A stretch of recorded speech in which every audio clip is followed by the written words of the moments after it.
This pillar looks illegal, but it's made in vanilla. And here's how you can use item frames to transform your room from this into this. And these are 179 Minecraft build hacks that you need to try. And hey, according to the YouTube gods, no one's ever subscribed to the channel using their left pinky. So if you're up to that challenge, point your 5th digit at that red sub button below. It's free, and it helps out a ton. Maybe you've heard this before, but you can't sleep now, there's monsters nearby. But when you look around, you don't see any. Enter the monster under your bed. See, if you dig a 2-block hole underneath a bed, add in a daylight sensor, and then place an armor stand on top, it'll be just the right height to see the eyes of the monster head peek through right here, which is a good way to startle anyone who walks into your guest bedroom. Now that 1.19 is out, you'll want to get yourself a frog light farm, because it turns out these things are perfect for paper lanterns. Simply place them sideways, and these will fit right into place, especially if you add a fence on top and a button underneath like this user did. Then it'll look like it's actually stuck on the pole. Nice touch. Why does this river look better than this one? Well, even though they're both filled with water, what's underneath that water makes all the difference. And as we can surely see here, if you use blue blocks in the lake bed, you get a much prettier, more vibrant body of water. So if you've got the cyan dye, I would opt for this instead of yet another muddy patch of dirt and clay. Let's make a working globe in Minecraft. Now, Minecraft already has a globe in the cartography table, but compared to this one that we're gonna build, that's not even on the same level. Sure enough, by using the commands that user JMHMir lays out, we can use an armor stand with a special player head to slowly rotate in place on our desk. And while the commands to do it look pretty scary, don't worry. All you need to know is that this one summons in the globe armor stand, and then this one, when put in a repeating command block, will rotate that armor stand like so. Bridges are nothing new to Minecraft, but a rusty bridge, that's something fresh. Ironically so, I guess. With the help of the new mangrove roots, we can make these cool metal bridges to connect parts of your industrial base. And while I wouldn't suggest stepping on top of it without a tetanus shot, it does make for a new staple to a post-apocalyptic build. End rods are an expensive light source, but when used like this, it might be worth the splurge. By just placing these horizontally, we can line the sides with leathers and make a sleek-looking fluorescent light. And as this post notes, this could look great when you place it above a couple of your crops, especially because the particle effects will make it look like it's watering them, adding both function and form to the farm. Minecraft trees don't usually have branches, so let's fix that. With the help of hidden armor stands, you can add in little log details to your tree trunks. That way, you don't have to wait for a big oak tree to grow before you get any branches for yourself. Minecraft torches don't burn out, but we can make it look like they do. By simply using redstone torches instead, we can power these to make a really cool effect for your next mine shaft. And considering the only other way to get torches to burn out is to play on the April Fool's release of Minecraft 2.0, I'd say this is a step up, for sure. Now, you probably don't want to sit on a campfire, but extinguish it and add some signs like so, and now we've got ourselves a bench that's worth trying. And while that's a solid start, what I love about this example is the little bit of pathland in front of the bench, which makes it look like it's stamped down from all the people who sat there, bringing it all together to make this perfect for a future park. At first, shroom lights and dead coral don't seem to have anything in common, but when you place them side by side, you'll recognize that a dead bubble coral block looks like a depleted shroom light. So if you want to make it look like part of your store's light up sign burnt out, this is easily the best way to do that. If you're MatPat, you'll want to pay attention to this one, because as you can see, we've put some familiar animatronics into Minecraft. As the channel Beastin' and Feastin' shows, all we need are some armor stands posed the right way to make one of these creepy characters right in vanilla. Just make sure you sleep after you build them. I wouldn't want to risk a night shift around these. Be careful with this, because if you stare too closely, it might just hurt your head. Because what we've done here with glazed terracotta is definitely confusing. But if you peek behind these stairs, you'll notice that it's just magenta glazed terracotta placed in a certain way, which if we then cover up, can make the illusion of a circle from the front. Minecraft chests are functional, but they're not always the best looking in bulk. So by instead using blocks like beehives and looms, we can make these believable looking piles of boxes. Or hey, use barrels and you can still even use them for storage. In Minecraft, you don't need to water your plants, but maybe we should have. See, if you mix in the new mangrove roots, we can make a convincing set of dead or dying plants. And honestly, I think this adds in a lot of personality to your builds, even if it is a little creepy. So you're probably not building your house out of melon, but this might make you reconsider, because strangely enough, if you use melon blocks as a texture for your walls, it'll look like a wallpaper ripped straight out of the 60s. And hey, mix in some green furniture, this will actually start to look kinda nice, even if it is a little dated. See this splash of color in the water? Well, this here's a life preserver. And it's so easy to build, I'm sure you can tell how to do it just by looking at it. But what really goes the extra mile here is that if you play on bedrock, you can tie your boat to a lead and attach it to a fence underneath the ring of glass, making it look like it's actually attached to the life preserver. Tridents actually have a use in building. Don't believe me? Well, take a look at this. By simply throwing a trident into place on a flower pot, we can make our very own mop to put on display. Is it expensive? Sure. But going the extra mile for details is always worth it in my eyes. How do we get this fish inside this aquarium? Well, listen close, because it's a weird set of steps. See, if you start with a chest like so, add a glass block on top, and then lay out out an item frame with a map on the bottom, we can get the hitbox in such a way where if you put a bucket of fish right here, it'll stay alive inside of the glass block, giving us a proper functioning fish bowl. Let's make this tiny bird bath, because for as cute as this looks, it's actually just as simple to build. All we need to do is waterlog a slab, then add in 4 signs to both block the water and add a lip to the bath bowl. And just like that, we've got the perfect spot for your parrots to hang out and chill. Literally. Take a look at these walls. Now, from afar, nothing looks too out of the ordinary, but up close, you'll notice that we actually did the unthinkable. We used walls as walls. And honestly, I'm amazed it isn't more popular to do this. You get more space for your interior, and it's cheaper than just using full regular blocks, both of which make this worth a try in your next base. With the help of the new mangrove planks, we can build something like this. I'm so sorry. But if you want to build this suspicious statue in your own world, all you need are some mangrove slabs, 2 doors, and a trapdoor to cover up the block for the center visor. Plus, if you partner this with the new skulk blocks, that will really make this look out of this world. You might not notice it at first, but down here we've added a special room trim to the walls of the house. And how did we do this? Well, the answer comes down to item frames, but not how you'd think. But rather, if you use an item frame to mark your spot and then type in this command, you can summon a falling sand entity right into place. And the end result is pretty convincing. When you're making a big build, sometimes the littlest details can go a long way. And for that, I think particle effects definitely fit the bill. And while there are plenty of existing ones to put on display with command blocks, that doesn't stop us from making our own. For example, take this vat of acid. By itself, it looks pretty bland, more like a green pool than anything else. But add some invisible armor stands into position with slime blocks on their head, and now we've got a bubbling mixture fit for a radiation warning. Or hey, do what these folks did and add some custom leaves falling off your cherry tree. When you're building something as grandiose as a volcano, every detail helps to sell the image. And nothing is more disappointing than a mediocre Mordor. So to kick your lava builds up a notch, this user has a great solution. By using an open fence gate, we can separate our lava from the campfire, but still have the smoke billow out the top. And that, folks, adds a great particle effect to any lava lakes you plan on adding, especially when you partner with hay bales. One of the many challenges in the building community is how do you make circles in a game made of blocks? Now, the simple answer should be you can't, but that doesn't stop building hopefuls from making the illusion. So while everyone else looks for pixel art circle guides and generators, let's deviate and use stairs instead. With an example like so, we can make a ring design inside of your base's wall. And now we'll just have to wait until Mumbo turns this into a door. When it comes to decorating your walls, Minecraft has options, but they're limited. Don't get me wrong, paintings and map walls look great, but they also tend to take up a chunk of space. So for a smaller footprint without sacrificing detail, why not mix your banners and item frames to make a fully functional mob poster, which I think gives you possibly the best way to label any of your mob farms going forward. It can be a tough balance making your build look both run down and well made. So instead of giving off the destruction vibe with TNT, let's look elsewhere for our added details. And in this case, say we've got ourselves a pirate ship, but just wool alone isn't selling it on the sails. Well, stuff that very wool in a crafting table to make some banners, and the tattered look will be a lot more convincing going forward. With how clean Minecraft's textures can be, it can often be tough to make something look weathered or destroyed. Take a ruined portal for example. These are supposed to be burnt up and badly damaged, but the regular stone brick doesn't always sell that. So instead, we could add some of the deep slate and black stone variants to the mix and make charred and damaged stone to your builds, which not only gives the blocks they're using some personality, but also helps your build to tell a story. Farms are a staple of Minecraft design, especially in survival. But while we're all used to the fields of wheat, carrots, and beetroots, this might be a stranger sight. Though, sure enough, we can take after this user and add in turtle shell helmets for something of a cabbage plant in your farmland. Just make sure you have the armor stands placed on a daylight sensor down below, otherwise they won't have enough height to peek through. The addition of glowing item frames was a huge revamp to how we display our items, and the ability to make these item frames invisible is even more useful, letting us do something like this, where we turn our colorful concrete items into glow-in-the-dark blocks to place on your wall. Lush caves are one of the more beautiful additions to Minecraft in recent years, but as it turns out, a good thing can get better, because while all this green is a welcome change from the walls of stone nearby, all it takes is a couple of giant mushrooms to make this site even prettier to see. And hey, mushrooms love the dark anyway, so it makes logical sense too. And for my money, that's a win on all fronts. For the building community, the advent of glow ink sacks is a pretty big game changer. And while the glow squid itself has been talked about to death, its drop might actually give you some neat opportunities. For instance, with the ability to make text on signs glow in the dark, we could tuck some of these in a dark cave and add in some creepy, atmospheric eyes in the darkness. And as long as your visitors don't step too close, this illusion should more than hold up. Fences and walls are commonplace in any Minecraft build you visit, and while they're nice enough blocks to use, I think we need to do better. But luckily on Bedrock, that solution is super simple. Over here, it's possible to put different buttons on top of the posts. And while we can't do the same on Java, a bonus tip for there is that by adding string on top of walls, you can make them into columns when we choose to. Adding custom plants to your base can really improve a build just like that. Though not everyone is looking to sink the time into building a custom tree. So why don't we start small and just improve your pumpkins and your jack-o'-lanterns. By throwing a sea pickle to the top of one of these, we can add a nice little stem to the picture. Or hey, candles could also do the same effect. And either option will definitely step up your game next Halloween. Armor stands not only let us display our armor, but also use that armor as a decoration. And this here's my favorite instance. See, while this looks like a regular chest to the outside world, when you open it up, we're treated to a proper golden treasure inside. And the setup is surprisingly simple. All we need to do is lay our armor stand on a block with a shorter hitbox, in this case, an enchantment table, and then push a regular block in a chest into its place with a piston. And from there, what I love most about this is that the helmet fits right within the spot of the chest texture, almost like it's meant to be. Building over water can be a real hassle. After all, since the liquid lacks a hitbox, it's not exactly easy to build in the ocean, and most of the time we have to start with a pillar from the lake bed to even place one block. But thankfully, we have lily pads for a better alternative, and using these, we can start from the surface instead of diving deep, and that alone can save us a bunch of time on any and all future pirate builds. Sometimes it pays to have a different perspective, so while a block might look one way while it's facing you, if you flip it around, it might just be used in an entirely different way. So sure, you could use a lectern as just that, but if you rotate it around 180 degrees, then it makes for a fancy banister to use on your staircase. Between glass panes, tinted glass, and 16 dyes to choose from, windows have plenty of variety. But while those blocks are great, they don't exactly have a small footprint. So if you're looking to make a detailed window without all the space that it takes up, why not just bust out some blue banners like such? Add white lines for shading and a frame of choice, and the result will be something pretty special. While Minecraft signs allow you to use emojis and Unicode characters, those don't exactly have detail. So to spice up your signage at the next shop, why not mix together item frames and signs to do the trick? Since these can overlap, we can both denote and show the item in question. And I've gotta say, that adds a nice bit of clarity to your next potion shop. And from there, it's up to you to choose what to sell. When you're overlaying blocks in a build, you've not only got to consider the texture on top, but also the background. Let me explain with this scenario. Say you've got a set of vines climbing along the stone wall. It looks fine, but if we add some copper ore to the backdrop, then it gives off the illusion of flowers on the vines. And it's the little things like this that definitely help to show that you're considering all parts of the build. Whether through command blocks or mods, some pros in the community have made functional mirrors in-game, but the rest of us might want something a bit more possible in survival. And in that case, we can make a fairly convincing glass effect utilizing banners as such. I mean, I wouldn't use these to check your hair, but that's what the F5 key's for. And while a waving mirror might be weird, it looks a lot better than just some glass blocks. Minecraft swamps are set for a lot of change, and with that comes plenty of new plants to see. However, that doesn't mean we can't add in a few of our own. So until they're announced, why not fake it with this cattail creation? All you need to do is place 2 support blocks, lay out your brown candles, and then replace the support with a plant of your choice. And it's definitely a way to take your sugarcane to the next level. As we've talked about in the past, armor stands are entities, and with those properties, we can get some interesting results. For instance, why not overlap their hitboxes and score some extra detail on a build? After all, we can place as much of these in a single space as we want, so that gives us free reign to have our armor stands wear both the head and helmet in the same display. When it comes to showing off your stuff, these item frames are the best that we've got. Though if you go through the effort to make a handwritten novel, then something tells me that this doesn't do it justice. So instead, why not fashion something out of a display case like so? Building this is super cheap, only asking for a lectern and a dyed piece of glass. But with that, we can have ourselves a way to show off your manifesto at its besto. Steve's technology isn't exactly high-tech, so if you're tired of the dark ages and want to bring your realm into the information age, why not try this? By throwing a gradient banner like this on a shield, you can get a pretty convincing cell phone when it's placed in an item frame.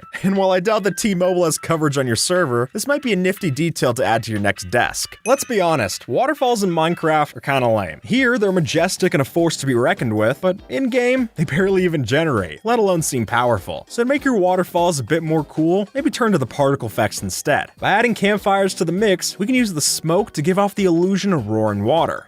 Sure, it's a bit gray, but from a distance, I think this could sell the look pretty well. When you're decorating your house, then a couple of plants can really liven it up. Though while others settle for a standard sapling in the flower pot, we can get a bit more creative. And sure enough, by using a bamboo stem and a glowberry bush, we can make a cute tree to show off on your shelf. And since the glowberries can extend off the roof, this plant could really be about as tall as you like. While ancient debris has many cool uses, I think its lava resistance is particularly interesting, and it allows us to make this new kind of smelting. See, since our items won't melt into the flames, we can pour lava over the top of the super smelter and have our hopper input hidden in the inferno. Then, when you need to smelt for scrap, throw a couple of debris in, and accept your lava forged reward, which is much cooler than just some simple furnace. I'm gonna guess Steve and Alex aren't into high fashion. I mean, most of the time that you see them, they're wearing the same clothes, but maybe that's because they haven't had the options yet. So to open them up to the world of couture, why not get to making a closet? Throw some banner designs on an end rod pole like such, and this wardrobe quickly becomes something worth building in your next house. Sometimes the hidden details can make all the difference, and nowhere is that more true than the debug stick. After using this command to get the tool, we're able to rearrange the hitboxes of things like fences and iron bars to get even better looks. By themselves, these decorations always do what they want to do, but through some persuasion of the debug stick, we can realign them back to our liking. And from there, the results are definitely a step up. Every builder loves half slabs, but while these are great, they're not ubiquitous, meaning we're fairly limited in the half steps we can use. Or so you thought, since if we take after this user, we can actually use beds as a substitute. See, all it takes is placing one of the 16 bed types and then right-clicking it with a debug stick to get something of a colorful slab to use. And sure, the feet might be a giveaway from this angle, but anywhere else, the illusion does the trick.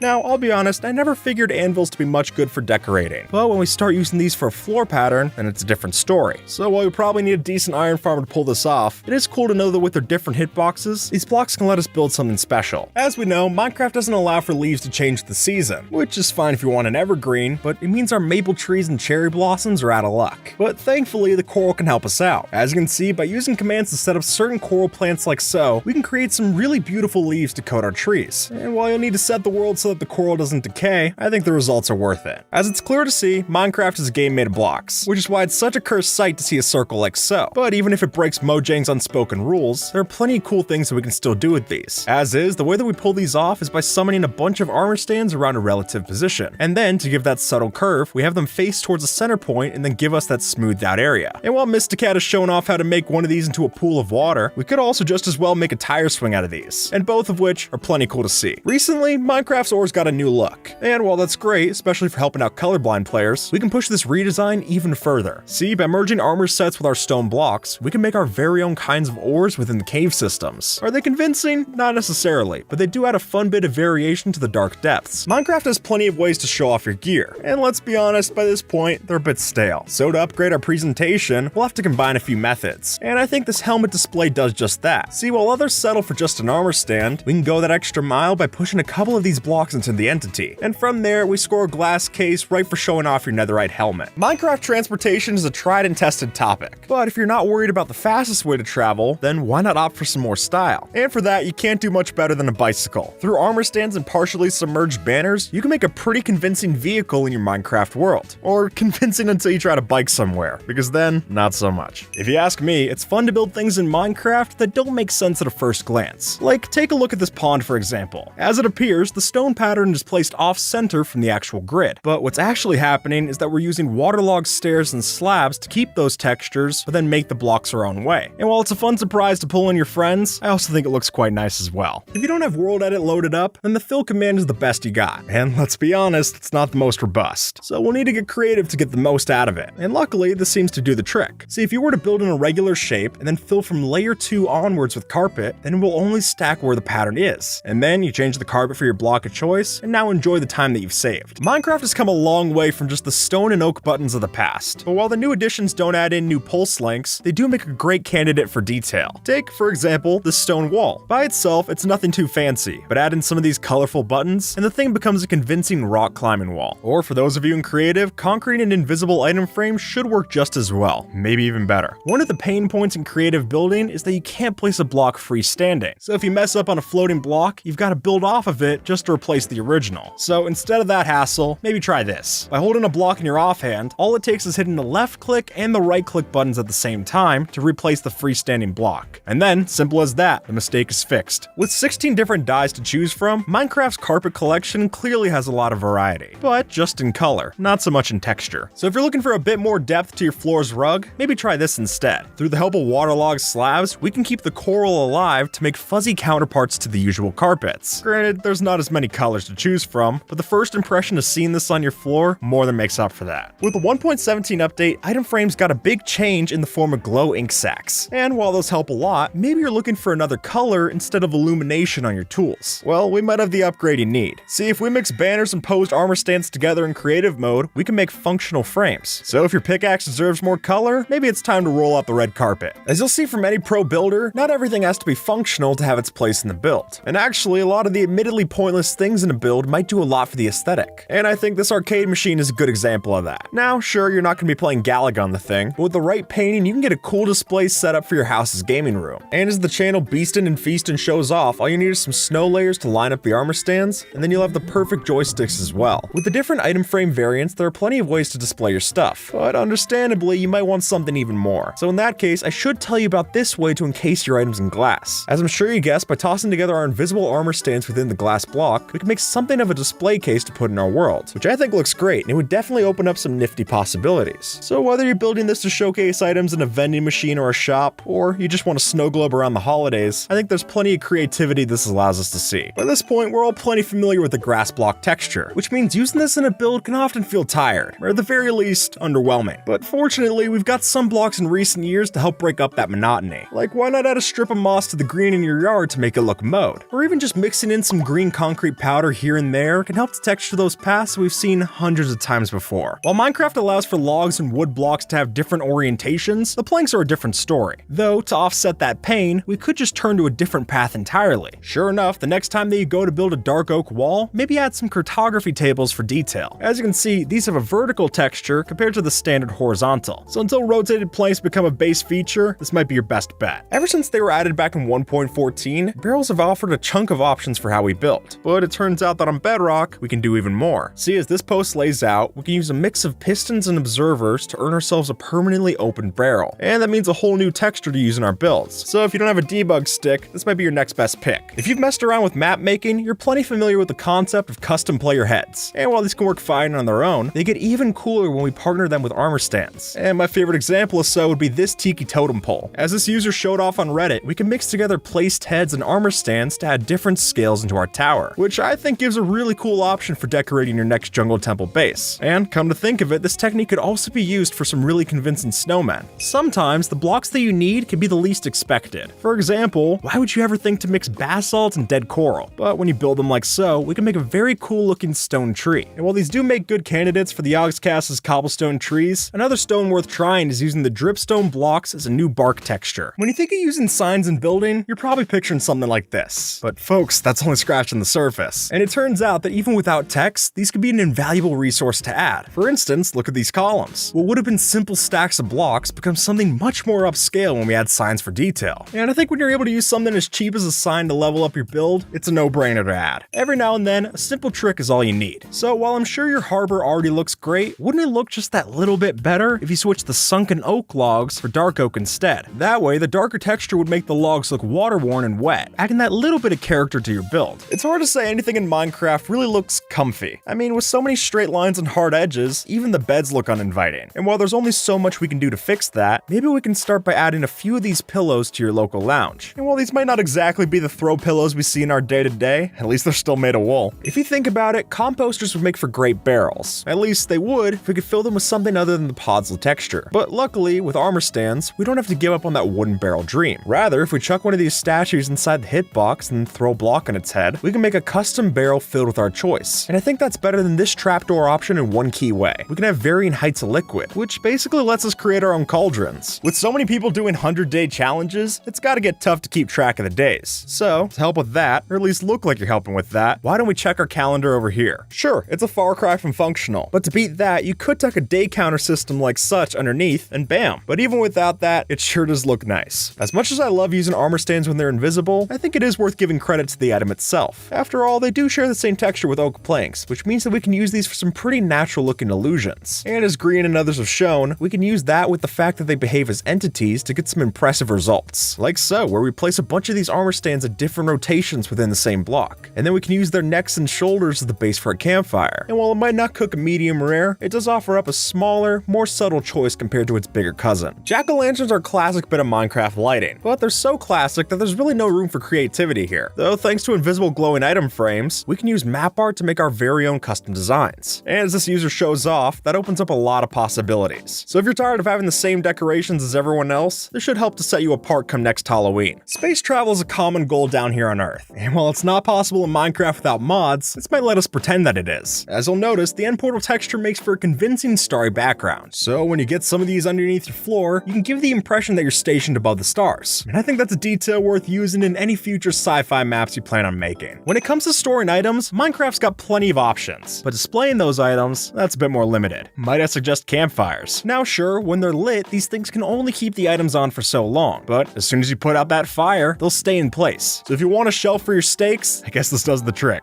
Unlike many other games, Minecraft doesn't overload you with loading screens, but the ones that it does have are somewhat basic. So if you're fed up at waiting on this screen, then I guess you could always wait on this screen instead. Using the banner's sway animation, it's possible to make a fully functioning loading screen within your world. And weirder yet is that even if you reload the chunks or restart the save, they still flow the same way. I'm sure we've all wanted X-ray vision at some point, and while some players get it through questionable methods, there are some interesting ways to do this in the base game, and this option using armor stands definitely fits that bill. See, when an armor stand holds a glass block, the transparency is rendered in a weird way, meaning that certain things don't show up when we see through the glass, and that allows us to see through oceans, or even paintings on a wall. So while it's not a perfect replacement for the Ocarina of Time Lens of Truth, I will say that if you're in the Bedrock edition, this could make for a fun puzzle to add into your maps. Minecraft has plenty of mobs to witness in the base game, but once you've played as much as we have, these things are old hat. So if you're tired of foxes that look like this, then maybe this is worth a shot. See, by using armor stands aligned like such, we can use much smaller versions of the blocks to create our own special sculptures. And the best part is that all of these are possible without using mods. So while the complexity on display can clearly vary, there's still plenty of creativity to see. And while I can only imagine the headache it would require to painstakingly lay out each piece of this tiger, I also can't argue that the results are quite special. Mineshafts add a classic bit of detail to the Minecraft caves, but while they work when they're 3 blocks wide, pulling off a 2x2 does not seem as possible. Or at least it wouldn't if we didn't have the debug stick. But using one of these, we can fix our fences to only connect along the walls, meaning we fashion a center gap just the same. Did you ever notice that the spruce door and the spruce trap doors look eerily similar? Well, using that, we can place 2 trap doors on the floor and make the illusion of a torn down or damaged front door. And funnily enough, this should actually keep out adult zombies better than the actual door anyway. Waterlogged slabs can be a real ace up your sleeve, because what everyone sees as a normal block actually has the same properties as a water source. So, while sure, we can't place lily pads on dry land, if we waterlog a slab in that floor, then we can play by our own rules. So to anyone looking to open up their aquatic details to the landlubbers on shore, this might just be your golden opportunity. Minecraft has plenty of mini-games to see, but a lot of those are only possible with command blocks and special plugins. So for something better suited for survival, these item frames are a solid pick, since all it takes is a grid like so, and the right set of items to make our very own functional chessboard. And while it doesn't look quite like the Queen's Gambit, I do think there's enough here to practice the principles. Little details can go a long way to beefing up your build. So while your friend might just stop at building a nice looking base, you went the extra step with this. As you can see, invisible item frames are the solution. Throw a couple banners into place, and it can add a fun detail to any mailbox that you place outside your house. It's not exactly a letter from Hogwarts, but the thought still counts. Beacons are a sight we're all familiar with, but maybe not like this. Though, even if this seems cursed, the tech to pull it off is surprisingly simple. See, beacons are transparent blocks, meaning beacon beams can pass through other beacons. So if you have the spare blocks on hand, you can make something of a custom beacon in vanilla. And while this does wind up being a pretty expensive facade, the results are definitely unique, and it might be the perfect prank for your next friend's visit. Clearly, armor stands can be used for some pretty amazing things, and with the help of command blocks, we can push that even further. See, all of these NBT data changes that we do like so, we could automate with repeating commands, meaning we can turn an armor stand like this into a working ceiling fan, which I'll fully admit seems ridiculous, but I also can't argue with the results. And while this option with swords maybe takes the term propeller blades a bit too literally, we could just as well use shields like this example. Now, on first glance, arrows might not seem too helpful for building, and outside of a couple of item frames, you might not see these used. But while that might be true for the regular arrows, these potion variants are the real candidate. See, these tipped arrows have particles along their path, meaning if we build something like this, we can use their effects to make a pretty neat water fountain in the town square. And this proves there's a use for water-breathing arrows after all. Having a Minecraft wallpaper is not a new concept. I'm even sure some of you have them. But putting a wallpaper in Minecraft? That's next level. And no folks, this isn't using some mod like Computer Craft, but rather by using the bottom half of a pattern banner, we can sell the look of a computer right on your wooden desk. You can even angle it, which I think is all the better. Minecraft offers plenty of variety for its different carpets, but that's all for color, not so much for detail. So that's our cue to think of something new. And while we could get crazy and use map art for detailed rugs, luckily there's a simpler solution with our signs. Since these can overlap with the carpets, we can use our own sign patterns to make different designs in the flooring. And whether you use these for your roads or your rugs, they both can definitely level up a build. Even though Minecraft doesn't abide by the rules of gravity, there's still an expectation that your build should. And almost always, if something looks unsupported, it looks out of place. So you won't normally see a set of stairs along the side of your building. But with this simple touch, you can make it happen. And with a simple touch of the subscribe button, you can stay in the loop for more videos with tips and tricks like this one. And funnily enough, by just using trapdoors like so, we can add a convincing railing to the build. With each new update, Mojang gives us in the building community something to play around with. And for the wild update, that's currently the addition of Skulk. And since the Skulk veins function like vines, we can completely reimagine our existing textures. For instance, we can take after this user and make our own blue variant of the standard magma block. Even though Minecraft does have birds, it's funny that the only eggs that we see hatching are turtle eggs. And while I doubt that that's changing anytime soon, we can at least play pretend using this trick. By throwing down your egg of choice on top of a bed of coral, we can make a pretty convincing egg in a nest effect. And hey, if you can add a waterlogged slab, then the coral sticks will have a lot more color as well. Clearly, a little detail goes a long way. So while it would be nice to add a potted plant to your Minecraft house, why stop there? Instead, we could add something like vines to the outside of the leaves, give it some much needed depth to the vegetation. So if you're not already playing with something like Vanilla Tweak's Bushy Leaves add-on, this might be a good alternative. Let's face it, making a wall look interesting is none too straightforward, but it's a problem we need to solve to avoid a boring build. So to fix that, we need to use different variants of the same texture. Like, why have just an andesite wall that looks like this, when we could use literal andesite walls to give something of a carved out illusion? And by partnering those together with stair slabs and buttons, we can give that lump of rock a lot more personality than it once had. While hoppers definitely have their use, if you don't have the iron on hand, then the water is an obvious choice. But hey, just because we're dishing the metal doesn't have to keep us from being industrial. On the contrary, if we put these fluid dynamics inside of trapdoors like so, we get both stylish and functional pipes to use in your world. Particles can do a lot for the atmosphere of your build, but without the help of commands and survival, they're not very easy to use. Though with help from the crying obsidian block, that might just be changed. See, by putting these in your roof, they can fall through the trapdoors and add some extra magic to your enchanting room, which is a neat effect for sure. While I doubt we'll get any kind of buildcraft style pipes in game anytime soon, that doesn't mean that we can't play the part. And for that, our top candidate is the new copper lightning rods. These are already perfect additions to any steampunk build, but add some levers and the pipes come together themselves. And if you got yourself a drowned farm, the supplies are already there. One of the inescapable truths in Minecraft is that grass is a very different color map depending on the biome. Meaning, if you place a green grass block from your inventory inside of a desert, all you're gonna see is yellow. And that's unfortunate. Or it was, until the Caves and Cliffs update. Now, with the help of the moss blocks and azalea leaves, we can get green lush colors wherever we'd like. And that'll definitely help your oasis to actually look like an oasis. As of the Nether update, we've had the ability to put these chains to use in our world. And while they're great, they do seem a bit dainty. And something tells me these frail things aren't carrying something as big as this anchor. So let's swap in the grindstone instead. As it turns out, just alternating a couple of these in a pattern like so is enough to make a fairly convincing chain. And I'd figure this is much better suited for carrying than just a couple of nuggets on an ingot. Campfires can be a plenty useful block to have in your base, but even if you're not cooking, you could always use these for their smoke effects. And surprisingly, that smoke can even move through blocks. So by placing a loom on top of a campfire, we can get a pretty solid vent effect to put to use. Building a custom tree instead of a bone meal one is a quick way to improve your build. But when it comes to adding branches on that tree, it's a bit tougher. So when the standard logs are a bit too big to use, then fences might be the next best solution. Mixing in these, as well as a combination of stairs and slabs, can add a ton of detail and keep your scale on the smaller side. How you light up a build can play a big part into its atmosphere. And while torches are functional, they're not exactly the most dramatic. Far from it. So if you want to fix that, these extra tall candles are a solid solution. And whether you do this with a white candle on top of an end rod or a green one on top of a potted bamboo, the results of either should be a welcome improvement. As we've shown, sugarcane can be a valuable tool for decorating, but its limitations can hold it back. So if you're tired of only placing these reeds by water, this might be a better option. See, all it takes is pushing a block into place with a piston to glitch out the plants and leave them standing there just the same. At which point we can swap the water out for lava, or any block for that matter, and successfully avoid another one of Mojang's rules. When it comes to storing your stuff, a chest minecart maybe isn't your first pick, but that might be our mistake, since when we stack them like so, we can turn these roller coaster rejects into proper working drawers. And frankly, I think that's a nice change of pace. So while these can't store as much as the double chests that we're used to, they do offer a storage solution that shows a bit more effort than just a standard barrel. If we cross together multiple armor stands and pose their arms in a certain way, we can then add in leaves to get something of a smaller tree. And while this is much easier to pull off in Bedrock where they have the arms by default, with a data pack this is plenty possible accessible in all versions. As any game designer knows, it isn't always easy to get the players to follow the correct path, and more often than not, when someone gets lost, they also get frustrated, and that's the last thing we want. So to help guide our players along the straight and narrow, why not illuminate the path like so? By chucking an armor stand with a helmet into a minecart, we can clip the top of its noggin outside to give an animated motion to our road. One of the major changes in the first part of the Caves and Cliffs update was the revamp of ore textures. And regardless of how you feel about them, the new looks do offer up some new details. And my favorite might just have to be the gold ore. As some have pointed out, by mixing these in the stone floor underneath a beehive, you can make it look as if the honey is dripping out of an overstocked nest. And I think that's just adorable. Hopper chains are an essential build in Minecraft. There's no doubt about that. But what they have in function, they lack in visual interest. That's probably why we hide these away from most of our farms. There just isn't much going on. But to spice that up, add some banners underneath like so, and now you've got a subtle hopper pumping animation. Now, if you've checked the various building subreddits and communities, you've come across the fascination with making gaming computers with your gaming computer in a video game. And while I think that whole thing is overwhelmingly meta, I will say that this is the best candidate for a computer setup that I've seen. By giving a black shield to an invisible armor stand and adjusting its position like so, we can get a pretty convincing monitor to put at your desk. And at that point, add in your mouse and RGB keyboard, and that setup will be up and running. Having a furnace is a necessary evil for your survival base, but just because we need to have one doesn't mean we need to be boring about how we place it. And that's why something like this fireplace is the perfect solution. That way the block isn't left out in the open, but we can still right-click the floor and use it just the same. Alright, this might seem a little strange, but what if I told you there's a way to show off your armor using an armor stand, but without ever seeing that armor stand? Let me explain. See, by using changing the invisible tag on our armor stands, we can give off the impression that the armor set is hanging like so, which I think looks quite nice. And hey, if you add boots to the set, then it can look like shoes are lined up along the floor. When you're trying to sell the atmosphere of a build, it's the small things that'll make the biggest difference. And when we talk about that, particle effects definitely stand out against the rest. You see, say you're building a dungeon or a basement in your world, and you want to prove that it's run down. Well, add some water over top and a waterlogged stair below, and now you can prove that this place is damp and dreary. A boat is a good asset to keep on hand, but if you're gonna stash in a chest, then maybe try this instead. Taken after this user, all it takes is a trapdoor and a chain to make a convincing crane for your shipyard. And then, if you want to go for a ride, simply hop in the boat and row it offshore. I'll be the first to admit that paintings do not get a lot of use in my world. And while that's true, I think an implementation like this has a lot more of a reason to exist. By doing this, we go from a bland piece of wall decor into a nice piece of world building, and I think that's a worthwhile trade-off. Plus, this is fairly simple to build. All we need to do is push a trapdoor into place with our armor stand, and then add a 1x1 painting to the front. Let's face it, torches are overdone in Minecraft builds. I mean, sure, they're functional, but a tiny piece of coal on a stick isn't the most impressive sight, especially when you're building on a grand scale. So if you're looking to light up your base in a way befitting to the size, I think these super-sized torches are a big improvement. Now, from this angle, the physics don't make much sense, but what's actually happening here is that we have an armor stand strategically placed atop a waterlogged slab, and then we bathe it in lava, giving us that flame particle effect to play with. Then, with the light given off from the lava, we get a pretty nifty pyrotechnic to put to use. Invisible item frames open up a whole range to creative mode building, and while we could fill a whole video just with ideas for those, one of my favorites might just be using these on bushes. By doing this, we can not only add some sparks of color to your hedge maze, but also create our own kind of bushes, whether that's rose, berry, or something entirely new. Now, with all the banners that we've been making, clearly there's been plenty of trips to the loom, and while sure, it is a helpful block, when you're not using it, it doesn't look the most interesting. So how about we spruce up our banner making machine with, you guessed it, banners. Overlap the hitboxes like such, and you'll definitely add some style points for the next time you visit your world-famous loom room. Minecraft doesn't offer up much of its own vehicles, but that doesn't stop the community from building plenty of their own. So if you like building excavators and tanks at your base, maybe add this to the mix. By using blocks with different depths, such as sandstone stairs in a desert biome, we can make vehicle treads for added realism. And now we just need dirt stairs to make this in the rest of the overworld biomes. When you're building in Minecraft, scope can be a huge factor for impressing, but just because we're scaling our size doesn't mean we need to scale back the detail. So before you break ground on that mega base, take after this user and alternate between something of a linear pattern to help your walls look good. Because in the end, if you're going to spend the time to lay out this many blocks, you might as well have it look good at any size that you look at it. Lanterns make a fantastic decoration for lighting up your base, but that said, they can be a pain to place, and the restriction to only have these vertically supported would be a problem if we didn't have a glass pane. See, as others have pointed out, a 1x1 glass pane is virtually unnoticeable, meaning we can place our lanterns underneath these and have them somewhat floating, and then use mobs and leads to add a string detail for the new lights. Trees are a great asset to add into any build, but it's easy to feel limited to just the wood types Mojang's added in, though luckily all it takes is a bit of thinking to get a better solution. I think these pointed dripstone spikes might just sell the illusion better. And after you've got that, add in a few blocks for coconuts, and you've got something truly worth putting on any beach build. When it comes to lighting up a body of water, the answer isn't always straightforward. Obviously, torches don't gel in that situation, so we'll need to look elsewhere. And if you're looking for something a little less costly than glowstones or sea lanterns, then regular lanterns might be your pick. By throwing these on the underside of a lily pad, we get a really slick way to subtly light up your ponds and lakes. Sometimes the blocks you least expect it can work out the best, and that's definitely the case with this castle gate. Now, never in a million years would I have thought to use lecterns in this way, but after seeing this post, I'm well inclined to believe it's the right choice. And honestly, I think it looks even better than their intended purpose anyway. As we know, armor stands are entities, not blocks, which means there's a lot of opportunity that comes from overlapping multiple blocks and armor stand hitboxes. And with the Caves and Cliffs update, that came in the form of the telescope. After aligning the legs of the armor stands just right, we can fashion ourselves a base to then lay out our copper lightning rods. And while I wouldn't recommend looking through this on a stormy day, this might be a neat detail to add to your next observatory. Sometimes while building in Minecraft, the grid system might be a frustration. And while command blocks do give us a workaround, there actually is a way to do this in survival. See, the way that stairs connect, if you place a ring of them like so, then the center connects in the middle of the blocks. Do the same with another on top, and you too can make a pillar in your house that's visibly off the grid. If you add a piece of coral to the top of your warp trap door, we can make somewhat of a lotus plant inside of your world, which gives some much needed color to a biome that's been neglected. Minecraft is full of necessary evils, but the most common case might just be the F3 debug menu. Sure, it's helpful, but all those numbers and values are a pain to look at after a while. So to spare yourself the trouble of finding diamond level yet again, why not just throw up some of these numbers on banners and make a visual indicator instead? That way, next time you enter the quarry, you can stop where you need to without ever entering into the screen. One of the coolest hacks for Minecraft building is mixing entities with pistons to create something truly unique. And nowhere's that more apparent than the stovetop. After throwing some hopper minecarts on top of a campfire, we can push an iron trap door into collision with the cart and make an impressive stove fixture. With a 1.13 update aquatic, swimming in Minecraft got a lot more enjoyable. So it's only fair that we match that fun that we have over here with a couple of these pool floaties. See, as this user showcased, all we need is a handful of waterlogged trap doors and some carpet to make our very own pool inflatables for lounging around. And hey, for even more detail, why not use snow layers instead of white carpet to let us add in a headrest to the end? Mojang has gone on the record saying that they don't plan to add any chairs of their own. So when that's the case, we'll have to come up with some of our own. And in my book, this might be the best yet. By using just the bottom half of a bed, we can partner this together with a banner to get something of a sofa chair. And with 16 different colors and even more banner patterns to choose from, there's plenty of room for personal choice here. If you're looking for it, there are plenty of great features in Minecraft's various furniture mods. But that doesn't help us on the vanilla side. Though why don't we tackle that issue one point at a time, starting with the printer for Mr. Crayfish's furniture mod. With a banner and a slab, we can make a fairly decent printer loaded up with paper. Minecraft has plenty of foodstuffs to go around, but shockingly few can be used for decoration, and I think that's a raw deal. So to solve your stew situation, this composter might be the solution. Now, sure, when it's empty, it doesn't look like much, but fill it up to the brim and put it over a campfire, and now you got a feast fit for the village. It seems like everything these days is getting a whole spectrum of wood types to choose from, all except for ladders. So if that lack of representation is getting you down, then smokers might be a surprising solution. As you'll see, using the backside of smokers, you can give a somewhat spruce-like, kind of industrial texture to your world. And then, even if you add regular ladders on top for functionality, that extra board is going to give a lot more depth than just a ladder on some cobblestone. Now, I'm going to go out on a limb and say that most of us don't use structure voids on a daily basis, but it turns out that might be our mistake, because with results like this, that block can clearly be useful for creative building. And I think this example of using rails and structure voids for something of a support beam can be a real help for detail. See, while we're all familiar with pistons for moving our blocks, it turns out by placing a couple like so, we can make a pretty convincing pipe setup as well. And while they aren't nearly as functional as something you'll find in Buildcraft, they do add a great detail to your next industrial base. With cleverly placed and dyed banner patterns, it's clearly possible to make realistic lighting effects for your wall lamps. So until we get ray tracing in Java, this might be your best bet. When building in Minecraft, it's important to stick to your block palette, but above that, it's even more impressive to incorporate different gradients. And as you can see from this example, it can also add a bit of fun to the detail. So if you're looking for a themed way to house your bee farm, then maybe this honey to jungle plank transition is just what your beehives need. If you ask the building community, Minecraft is always in need of more trees. And with 1.17's azalea trees just reusing the oak log, we'll have to look somewhere else to play with a new texture. So how about we leave the caves and instead look to these palm trees? Now, while ancient debris offers up a great texture for these tropical trees, I figured the solution is only worthwhile on creative mode. And even if it looks great, it's definitely not a tree you want to punch. Have you ever thought about eating redstone? No, me neither. But after seeing it like this, I'm starting to reconsider. See, since vines have a see-through texture, we can mix the texture of the block behind to fashion a proper-looking berry vine for our base. base. And hey, add in some sweet berry bushes by the base and it's even hard to tell the difference. Sometimes it's the textures you least expect that work out the best. And I think there's something kind of beautiful about that. Like if you were gonna build out your wooden floor, you'd probably never think to use beehives. But it turns out these buzzing blocks can work surprisingly well for a tile pattern. Now, as you know, lanterns cannot be placed unsupported, which unfortunately means we can't just hang these off our walls. Or so you thought. Instead, if we place chains above and a lever like so, we can give the facade of a lantern hanging from the wall. So if you're looking for the next way to light up your castle build, maybe reach for these instead of a stack of torches. Fish tanks make a great conversation starter to have in your base, but not everyone could justify building one that big. So if you're looking for more of a fishbowl than a fish tank, then this might be the trick. See, if you rest a minecart on top of a waterlogged set of sea pickles, then any fish inside will stay hydrated, giving us a much smaller footprint and a new roommate for the house. If you've ever made glazed terracotta, then you're well familiar with the different designs these blocks can have. But did you know that they can blend together? Well, sure enough, something like this Reddit user's pattern brings together a number of the different colors into something of an expanding ring pattern. And I for one think that's a very cool sight. So while it'll take some time to orient them all the right way around, at least it's a project that'll pay off. Now, I doubt anyone's favorite pastime in Minecraft is reading, but that doesn't mean that we can't look the part. So while your friends might settle for a regular written book inside of their lecterns, if we just place two of these facing inwards, then we got a supersized tome to use at your desk. While Minecraft has its fair share of foodstuffs, the cake is the only one that we can place as a decoration. So for the rest of them, we'll need to get innovative, such as this pork roast made from a stripped birch log. And while it's probably too crispy to make a meal out of it, I think it sells the illusion pretty well. And for a campsite build, that might be all you need. Just for your sake, don't actually use a fire underneath it. Somewhere in Mojang Studios, they decided it made sense for only Bedrock users to have potion-filled cauldrons. And while I can't figure out why this hasn't been ported to Java, I can say it opens up some cool possibilities on the other end. For example, why wash your banner like this when you can instead make a cool illusion of washing it like so? In case you didn't know, we're fully capable of using Unicode and special characters on a Minecraft sign. And while that does allow us to type an arrow like this instead of this, it also opens up this neat little detail. See, by putting this black square along the corners of the sign, we can make it look like it's nailed down to the wall. It's a simple detail, but it's also simple to do, which I'd say makes it worth your time. If you've taken the time to add vegetation to your base, you're plenty aware that most plants have tall and small variants. But unfortunately, these azalea bushes from the Caves and Cliffs update don't hit that mark. Or they do, but the trees that they make are just so big that you wouldn't use them in any kind of small spot. So in that case, you'll be happy to know that just by adding a moss block on top, we can get the perfect sized plant ready for your new house tour. There are plenty of videos out there that'll tell you how to make a working TV in Minecraft, but how about a broken one? Or more accurately, one with technical difficulties? Well, thanks to the addition of glow ink sacks, we can dye the ink on a sign to make a proper looking television set. Pirate ships are a staple of Minecraft building, but while others would like to focus on the scope and craftsmanship of the boat, I'll personally focus in on the crew. See, for visual reasons, blacksmiths already seem to fit right in as a pirate crew. I mean, the eye patch is a dead giveaway, but what's even cooler is partnering them with a grindstone cannon like this. That way, they interact with it as a workstation, and then they look like they're manning the cannons. And I think that's just great. Keeping your base safe is an important problem to consider, but doing it in style is just as important. So while we could just shoot arrows off the top of our guard tower like so, wouldn't it make more sense to add in stairs like this and then create a functional matriculation, letting us upkeep both the aesthetics and the safety of our kingdom? One of the staples of Minecraft exploration is setting up camp wherever and whenever you need, which is nice, but something tells me placing your bed on the floor isn't nearly as pretty as this. Though unfortunately, setting up a tent in Minecraft can be just as confusing as it is in real life. Though once you take the time to lay out the armor stands at correct rotations and add in your banners, tripwire hooks, and chains, the results are clear to see. Ask any builder, furniture can really liven up a build. And who would have guessed it, but armor stands are the solution. Though what we're doing here doesn't rely on any special NBT data, but rather, we're just mixing the hitboxes. Through the help of snow layers, we can position our armor stands just right to use them as not only the legs of a table, but